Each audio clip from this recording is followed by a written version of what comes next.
Qing Zhao has been hired as an analyst at large investment management firm. Okay, this is a lengthy question. What I would prefer is that instead of reading the entire question, I would jump towards the end to see what the question is asking me to do. Qing is computing the sample standard deviation of the fund. Sample, not population. Standard deviation, not variance. Be careful with these things. These are something which is basics. That is something which you have to be self-disciplined about. Squing is computing sample standard deviation of the fund. She is most likely to conclude. Okay, so we are required to calculate a sample SD. Now let's read the question. Qing Zhao has been hired as an analyst at large investment management firm. She has been asked she has been assigned with task of calculating standard deviation for a fund, return data of which is lost due to system failure. Okay, only data available to her is working of her previous co-worker, in which she computed variance of the fund. She computed variance of the fund. Variance of the fund. So SD was not computed. The number that is here is variance and not standard deviation. Be careful. Using past 5 years return to be 18.9%. So 18.9%, although they have written percent, it should be a percent square. So the question is incorrectly framed. It should be a percent square. It should be a percent square because this number is a variance number and not a standard deviation. Or rather, they could have given a 18.9. If they want to create some confusion around whether it is a SD or variance, in that way, then they would have given 18.9. So 5 years data. Co-worker assumed that 5 years represent the entire population.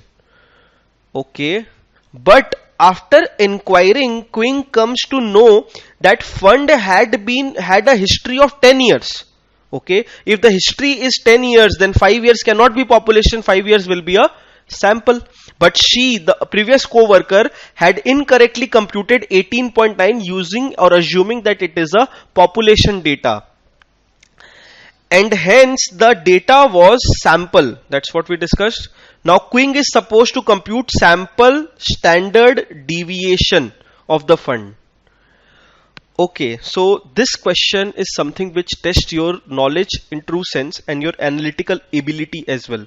That how much you understand the formula.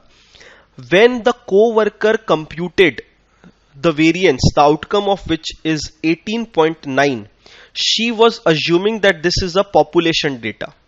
If she would have assumed, now think if you were in her place and you would have also assumed it is a population data, what formula you would have applied?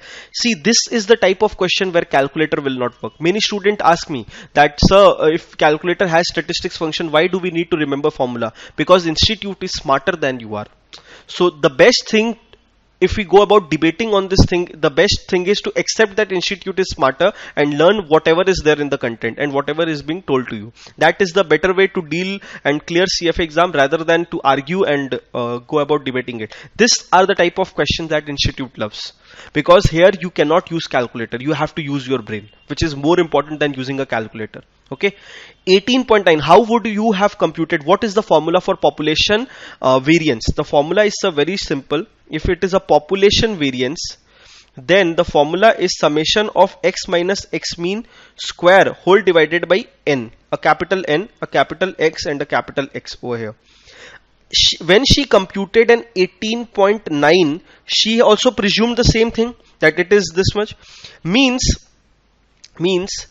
n, we know that the data, since data is of 5 years, so the n story we know that n is 5. Okay, now if n is 5, then summation x minus x mean square whole divided by 5.